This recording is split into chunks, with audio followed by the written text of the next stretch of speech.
Ya, Assalamualaikum warahmatullahi wabarakatuh.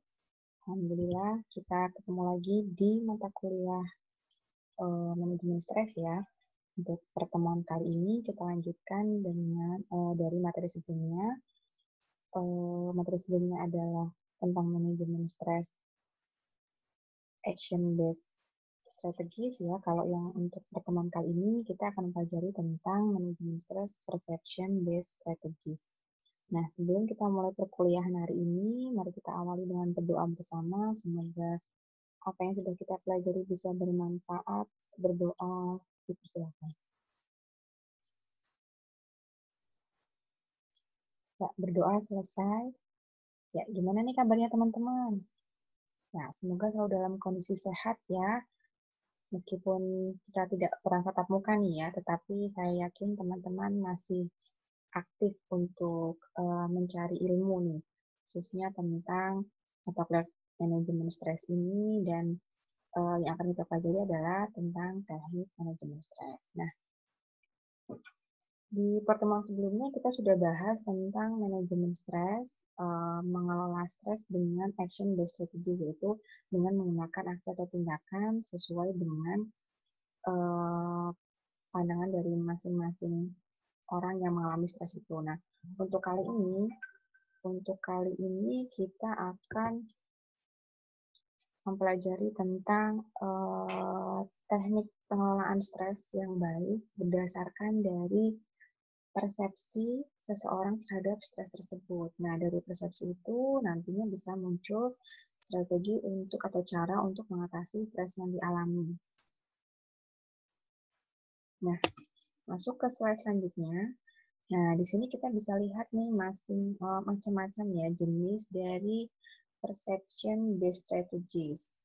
Ada 5 nih di sini ya yang biasanya bisa digunakan untuk mengatasi stres, kemudian yang juga mudah bisa kita lakukan di kehidupan sehari-hari, yaitu ada positive thinking, kemudian self awareness, rational thinking and positive, kemudian cognitive restructuring ya, kemudian imagery dan using affirmation. Nah, kelima teknik ini merupakan teknik manajemen stres yang didasarkan pada persepsi masing-masing individu terhadap stresnya masing-masing. Nah, bagaimana cara kita untuk melakukan dari masing-masing teknik ini? Nah, kita bisa bahas di slide selanjutnya. Nah, untuk cara yang pertama, kita melakukan positive thinking ya. Pasti teman-teman sudah sering mendengar nih istilah positive thinking gitu ya, berpikir positif. Jangankan di kalangan kita ya, di masyarakat umum pun pasti sudah sering mendengar istilah positive thinking gitu ya. Nah, untuk pengertiannya, positive thinking ini merupakan cara bagaimana cara seseorang atau individu mengalami stres itu ya, dengan cara mengubah cara pandang yang negatif menjadi positif, dengan tujuannya itu adalah untuk bisa mengetahui penyebab perasaan negatif yang dirasakan, serta untuk bisa membantu mengendalikan diri dan membantu pertumbuhan pribadi. Sehingga dengan adanya positive thinking ini, seseorang yang tadinya mengalami stres karena adanya pemikiran negatif, nah dengan adanya positive thinking, justru akan bisa mengontrol pikiran negatifnya dan muncul adanya pengendalian diri untuk bisa membentuk pikiran yang positif. Nah, ini seringkali nih kita alami ya, biasanya kadang misalnya contohnya saja nih, misalnya saya tadi berangkat ke kampus, kemudian tiba-tiba kok di tengah jalan bannya bocor. Nah, ada secuplik pikiran negatif nih. Jangan-jangan tadi di jalan ada paku di tengah jalan misalnya. Oh, ini siapa sih yang nyebarin paku gitu kan. Nah, ini ada pemikiran negatif. Nah, yang seperti itulah, pemikiran negatif seperti itulah yang membuat kita menjadi stres. Nah, bagaimana caranya untuk bisa melakukan positive thinking ini?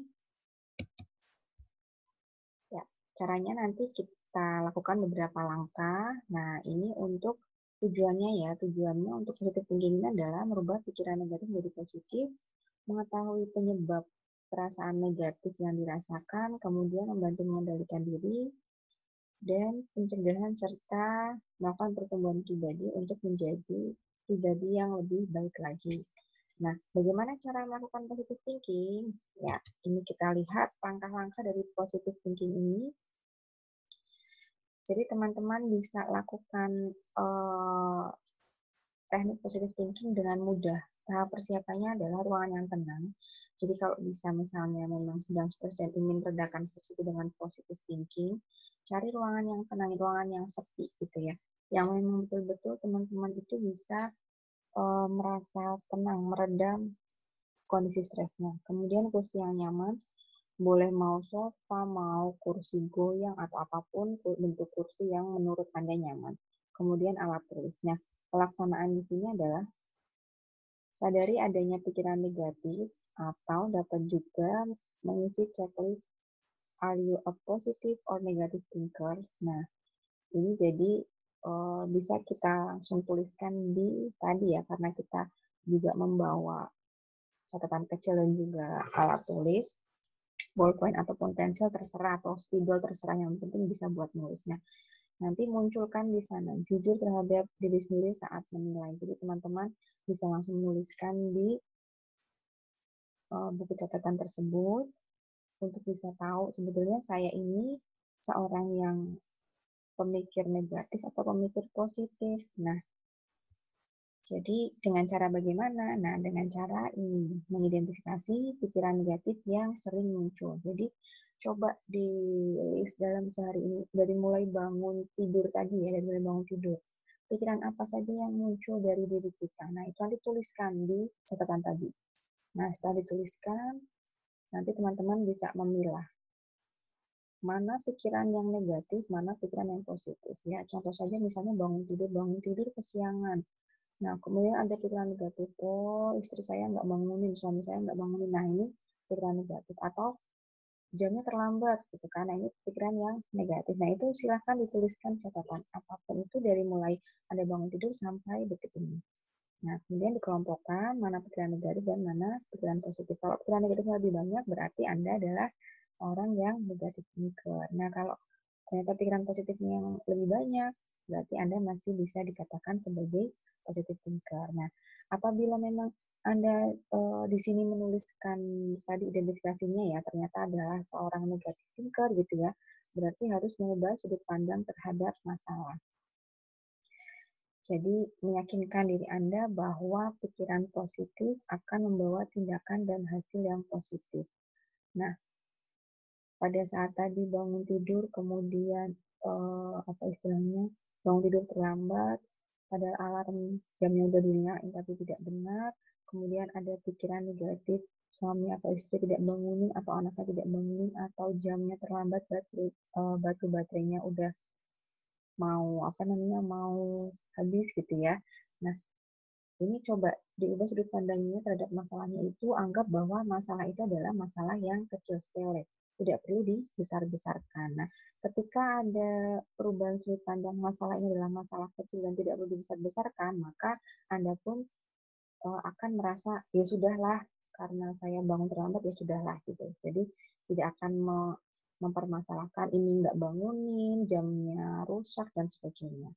Nah, kemudian merasa yakin bahwa pikiran positif akan membawa tindakan yang positif. Sehingga teman-teman setelah memiliki keyakinan ini harus bisa mengembangkan pikiran positif dalam keseluruhan hari itu, supaya dalam melakukan kegiatan di hari itu bisa merasa yakin dan merasa bahagia gitu ya. Nah, ini untuk cara positive thinking. Kemudian yang kedua adalah thought awareness, rational thinking, dan positif. Ini merupakan tindakan mengubah pemikiran negatif yang berasal dari persepsi yang tidak tepat. Tujuannya adalah mengubah pemikiran negatif atau persepsi yang tidak tepat menjadi pemikiran yang positif dengan menyadarinya secara rasional. Kalau yang positive thinking itu tadi hanya sekedar pemikiran aja ya, pemikiran. Jadi pikiran negatif, pikiran ini salah, jadi harus diubah menjadi pikiran yang benar. Tapi kalau cara kedua ini sudah ini ya, pemikiran negatif plus persepsi. Jadi persepsi yang salah itu diubah ke persepsi yang betul dan untuk bisa menyadari secara rasional.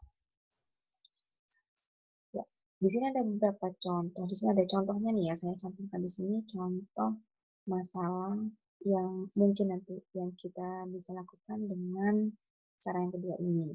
Nah, di sini biasanya kita ini ya apa namanya merasakan bahwa suatu situasi atau suatu masalah itu berasal dari persepsi kita yang salah tadi. Nah, seringkali persepsi itu benar atau bahkan bisa jadi persepsi itu tidak benar. Misalnya nih, kadang-kadang kita ini bersikap kasar terhadap diri sendiri atau bahkan kita mengambil kesimpulan yang salah tentang motif orang lain atau tentang apa namanya keinginan orang lain atau tentang tindakan orang lain gitu. Jadi mengambil kesimpulan yang salah tanpa tahu sebetulnya orang itu melakukan itu karena apa. Nah, ini dapat menyebabkan masalah dan membuat kita menjadi tidak bahagia karena tadi melihat atau menilai itu tanpa ada alasan yang benar. Dan itu bisa membuat kita menjadi tidak adil terhadap orang lain. Nah, jadi kayak tadi karena sudah berpersepsi salah, berpikiran negatif, nah jadinya kita bisa juga akan bersikap yang tidak enak juga ke orang lain tersebut. Tujuan dari self awareness, rational thinking, dan positif ini adalah untuk mengubah pikiran negatif atau persepsi yang tidak tepat menjadi berpikir dengan proses yang menyadari secara rasional.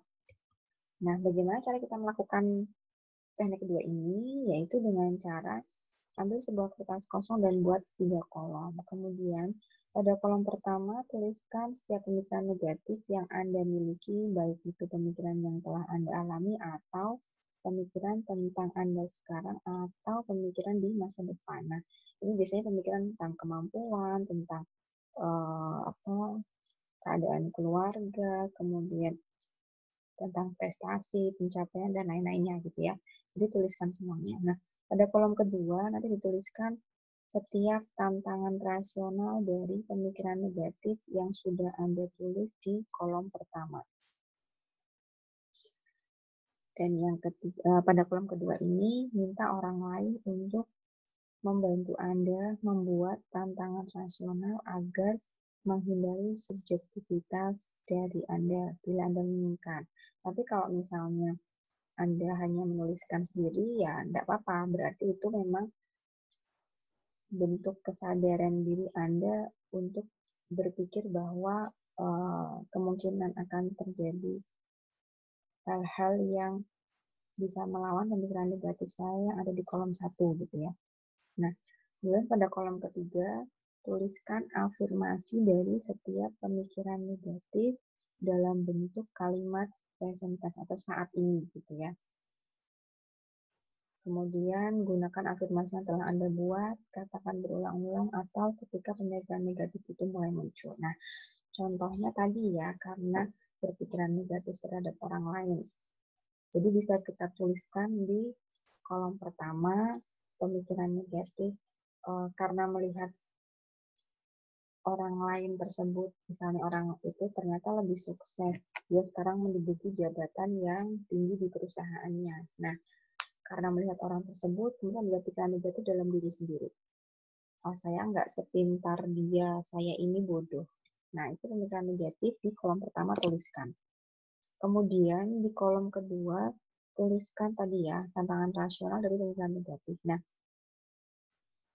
di kolom kedua ini silakan dituliskan sebetulnya apa yang bisa menyebabkan Anda itu merasa bodoh itu apa. Kemudian bagaimana cara kita untuk bisa tidak bodoh itu, supaya kita bisa mencapai kesuksesan seperti teman kita itu yang kita tadi lihat sudah menduduki jabatan di atas misalnya seperti itu ya, nanti tuliskan di kolom kedua.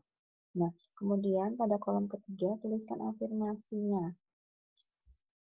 Jadi misalnya kan yang kolom pertama karena merasa bodoh tidak bisa bekerja dengan baik. Kemudian yang kedua, rasionalnya adalah berarti saya harus disiplin dalam mengerjakan tugas kantor, misalnya. Nah, afirmasinya, saya pasti bisa. Saya seorang pekerja baik, saya pasti bisa. Nah, itu dituliskan dalam kolom ketiga. Nah, kalimat afirmasi itu silakan dikatakan berulang-ulang sampai kondisi emosi mereda, kemudian tidak ada pikiran negatif yang muncul, atau bahkan ketika pikiran negatif itu muncul lagi, silakan diulang-ulang lagi kalimat afirmatif yang sudah Anda buat. Nah, kemudian untuk langkah selanjutnya, tindakan selanjutnya adalah cognitive restructuring ya. Jadi namanya aja restructuring itu menata kembali. Menata kembali pikiran yang menyebabkan timbulnya stres, perasaan tidak bahagia, dan suasana hati, serta pemikiran negatif yang tidak perlu menjadi pikiran yang positif. Jadi semua pemikiran yang menyebabkan stres, menyebabkan perasaan tidak bahagia, suasana hati negatif gitu ya, yang pemikiran-pemikiran yang tidak penting gitu ya. Nah, ini ditata ulang kembali supaya bisa menjadi pikiran yang positif. Kegiatan ini dapat membantu kita untuk mengubah suasana hati sehingga kita bisa mendekati situasi yang baik, situasi yang nyaman dalam rangka untuk bisa membentuk kembali pikiran yang positif. Nah, contoh kasus yang bisa diatasi dengan cognitive restructuring. Nah, contohnya nih, ada seorang laki-laki karyawan perusahaan asuransi melaporkan laporan kerjanya ke pimpinan. Kan biasanya nih ada laporan target bulanan gitu ya. Nah, ceritanya karyawan ini sudah mengajukan laporannya ke pimpinan. Nah, ternyata laporan sudah diterima, tetapi ada beberapa kritikan dari pimpinan. Adalah sebuah hal wajar apabila pimpinan itu memberikan saran, masukan gitu ya, kritikan kepada bawahannya. Nah, tapi dalam kasus ini ternyata kritikan dari pimpinan tersebut ada beberapa kalimat yang menyakiti hati klien, sehingga hari esoknya klien ini berangkat kerja dengan perasaan marah dan kesal. Ya karena dia sudah merasa perfect dalam mengerjakan laporannya, kemudian biasanya tidak pernah ada kritikan, biasanya lancar, tetapi pada suatu ketika dia mendapatkan kritikan dan dia merasa itu adalah sebuah suatu kejadian atau suatu hari yang sangat buruk baginya gitu ya. Jadi dia merasa down. Nah, jadi pas besok berangkatnya udah ogah-ogahan atau malas gitu. Nah, ini bisa kita lakukan dengan cognitive restructuring.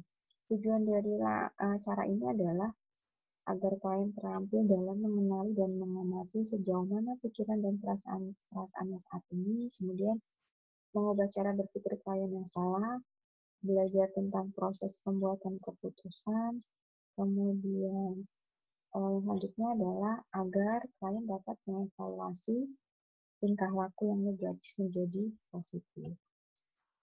Nah, ini cara cognitive restructuring lumayan agak panjang ya caranya. Nah, jadi yang bisa kita lakukan adalah yang pertama mengenalkan pada klien tentang pengertian restrukturisasi kognitif ini, kemudian klien mempelajari dan melatihnya. Yang kedua, meminta klien mengidentifikasi pikiran positif dan negatif terhadap suatu masalah yang dialami. Seperti tadi kasusnya ya. Jadi dapat kritikan, nah ini klien diminta untuk menuliskan, mengidentifikasi mana pikiran positif tentang kritikan itu dan negatifnya tentang kritikan itu. Kemudian memperkenalkan prosedur dan cara penanggulangan stres dengan teknik nafas dalam, dengan body imagery, dan yang lain-lain. Nah, kemudian beralih dari pikiran yang negatif atau yang merusak diri ini kepada pikiran yang positif. Jadi kita minta pasien untuk merubah diri ya. Jadi supaya pasiennya mau merubah diri dari pikiran yang tadi sudah negatif-negatif itu dirubah menjadi pikiran yang positif. Pengenalan dan latihan membuat pernyataan yang positif. Jadi klien diminta untuk menuliskan pernyataan-pernyataan yang positif terhadap pemikiran negatifnya. Nah, selanjutnya perawat memberikan penguatan positif pada saat berhasil melaksanakan, jadi diberikan reinforcement, diberi pujian dengan kalimat apapun, yang membuat klien itu merasa bahagia, merasa dihargai gitu ya. Kemudian berhenti berpikir. Nah, teknik ini sangat baik digunakan pada saat pemikiran negatif itu muncul. Jadi pertama kali saat pasien mengidentifikasi pikiran tentang masalah dan membicarakan masalahnya, perawat akan berkata stop. Setelah itu klien perlu melatih hal ini sendiri. Jadi ini diajari kemudian supaya klien bisa melatihnya secara mandiri. Setiap ada pemikiran negatif, maka harus berkata stop. Kemudian selanjutnya adalah melanjutkan latihan di rumah serta ditindaklanjuti oleh perawat. Jadi apabila kita menghadapi pasien yang mengalami stres, kemudian diatasi dengan cara ini, bisa diajarkan cara ini kemudian pada saat di rumah minta klien untuk melatihnya secara mandiri. Yang selanjutnya adalah imagery atau imajinasi ya. Nah, ini merupakan teknik visualisasi untuk membantu tubuh memasuki fase relaksasi sehingga dapat membantu mengelola stres dan reduksi atau menurunkan ketegangan dengan cepat dan mudah. Nah, contoh kasus yang nanti bisa diatasi dengan imagery ya. Contohnya ketika Anda akan melakukan sebuah presentasi kepada tim eksekutif organisasi Anda dan ternyata Anda tidak bisa fokus gitu karena saking merasa ingin perfect, merasa ingin totalitas gitu ya. Nah, ternyata Anda gugup dan stres.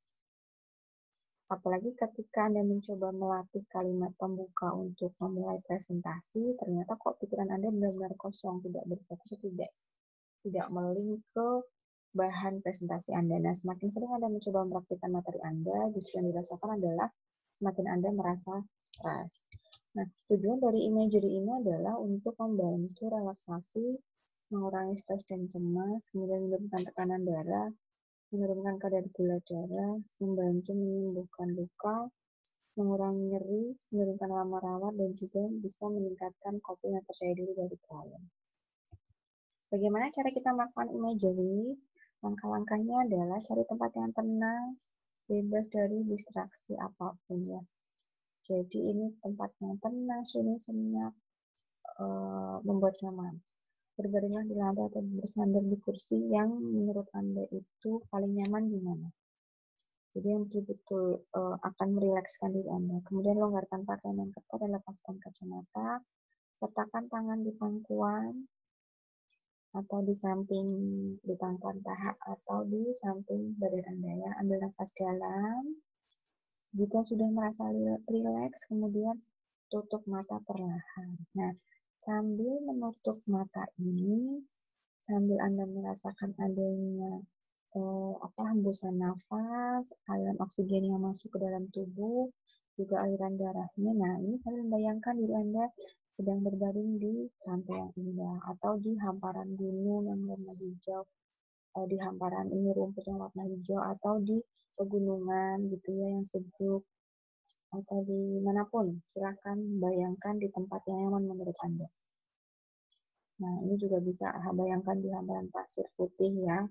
Kemudian ada desiran ombak yang halus di pantai yang membuat Anda merasa tenang dan nyaman. Nah, ini dilakukan sampai Anda betul-betul merasa rileks dan melupakan ketegangan-ketegangan atau stres yang dialami. Dilakukan selama Anda masih merasa tegang. Jadi kalau sudah merasa rileks, tenang, tentram gitu ya. Nah, silakan buka matanya dan melakukan aktivitas kembali. Nah, ini juga bisa bayangkan awan biru, kemudian tarik nafas dalam, dengarkan suara air gelombang gitu ya, rasakan hangatnya pasir pantai, kemudian rasakan berapa rileks tenang Anda, nikmati rasa rileksnya. Nah, sebelum buka mata, ini ya, perlahan itu mundur sampai 10 dan buka mata secara perlahan. Ini apabila Anda membayangkan di pantai. Jika misalnya membayangkan di hamparan rumput padang, rumput yang luas, warna hijau, sejuk, gitu ya, segar, ya silahkan boleh saja. Langkah-langkahnya sama seperti ini. Gitu ya. Yang terakhir adalah using affirmation. Di sini merupakan pengertian untuk pernyataan atau penetapan, penegasan atau peneguhan yang positif secara berulang-ulang untuk berpikir dan bertindak dengan cara yang baik. Jadi di sini membuat sebuah pernyataan yang tegas untuk diri sendiri secara berulang-ulang supaya bisa bertindak dan berpikir positif dan juga berpikir dan bertindak dengan cara yang baik. Contoh kasus nih, biasanya kita ada beberapa ya, kadang kita pada saat down atau saat kita sudah sangat lelah, kita bisa merasakan hal seperti ini. Ada kasus misalnya seseorang yang berpikir, aku tidak akan pernah bisa melakukan pekerjaan ini, aku tidak cukup pintar. Atau ada pemikiran, mengapa bos saya ingin saya hadir di pameran dagang? Saya kan pembicara publik yang buruk, saya hanya akan melakukan perusahaan. Nah, padahal kita belum mencobanya, kita masih melakukan tugas, tapi belum mencoba hal tersebut. Tapi sudah ada kekhawatiran, sudah ada denial, sudah ada rasa tidak mampu adalah diri sendiri. Nah, sehingga kita bisa melakukan cara using affirmation ini. Nah, memang using affirmation ini kan memang menggunakan pemikiran yang positif gitu ya, karena memang seperti kita ketahui, jika kita memiliki pikiran yang negatif, tidak kita sadari, kepercayaan diri, bahkan suasana hati dan pandangan itu akan bisa menjadi negatif juga. Justru apabila kita memiliki pikiran yang positif, kemudian kita melakukan dan mengulang-ulangnya berulang kali, kita akan berpengaruh sebaliknya ya. Jadi dengan menggunakan pikiran yang positif, juga Anda itu kepercayaan diri, suasana hati, dan pandangan juga akan lebih positif, lebih baik juga, dan lebih bermanfaat. Tujuan dari afirmasi ini adalah tujuannya untuk mengatasi sabotase diri, pikiran negatif, membantu memvisualisasikan, menegaskan kepada diri sendiri, serta membantu membuat perubahan positif terhadap kehidupan. Nah, untuk tujuan khususnya, di sini adalah meningkatkan motivasi, meningkatkan kepercayaan diri, meningkatkan harga diri, mengontrol perasaan negatif seperti rasa frustasi, kemarahan, ketidaksabaran, gitu ya. Kemudian meningkatkan produktivitas seseorang dan menetapkan tujuan pribadi setelah mengidentifikasi tujuan yang ingin dicapai dalam jangka pendek dan panjang. Langkah-langkahnya bagaimana untuk melakukan afirmasi ini? Langkah-langkahnya adalah tahap persiapan dengan ruangan yang tenang, kursi yang nyaman, dan alat tulis. Jadi pilih tempat atau kondisi yang menurut Anda itu paling nyaman. Kemudian mulailah untuk identifikasi pikiran dan perilaku negatif. Tuliskan tujuan atau perubahan yang ingin dicapai. Misalnya, aku ingin jadi karyawan teladan misalnya. Nah, nanti jadi dituliskan apa saja karyawan teladan dalam bentuk apa. Misalnya tugas on time, kemudian tugas sesuai prosedur dan sebagainya. Nah, ini berpikir dan berkata positif yang merupakan kebalikan dari pemikiran serta perilaku negatif. Ini dengan keyakinan dan perasaan. Jadi kalau tadi contohnya adalah aku ini kurang mampu, kurang pintar, jadi dibalik. Aku pasti bisa, aku cukup pintar, gitu ya. Nah, ini dilakukan berulang-ulang. Lakukan secara berulang-ulang dan ikuti dengan perbuatan nyata yang realistis. Jadi, afirmasi ini bullshit aja ya. Omong kosong, kalau misalnya cuma omong aja. Jadi, nggak omdo gitu ya, nggak omong doang. Nah, jadi dilakukan berulang-ulang, dilatih dengan omongan berulang-ulang, tetapi juga dengan melakukan tindakan yang nyata. Misalnya tadi ingin berubah menjadi karyawan yang teladan, afirmasinya aku pasti bisa, aku cukup pintar.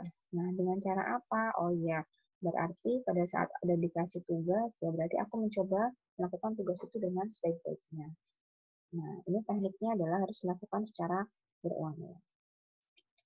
Ya, demikian tadi untuk materi pertemuan kita kali ini tentang perception based strategy. Semoga bisa bermanfaat. Ketemu lagi di pertemuan selanjutnya.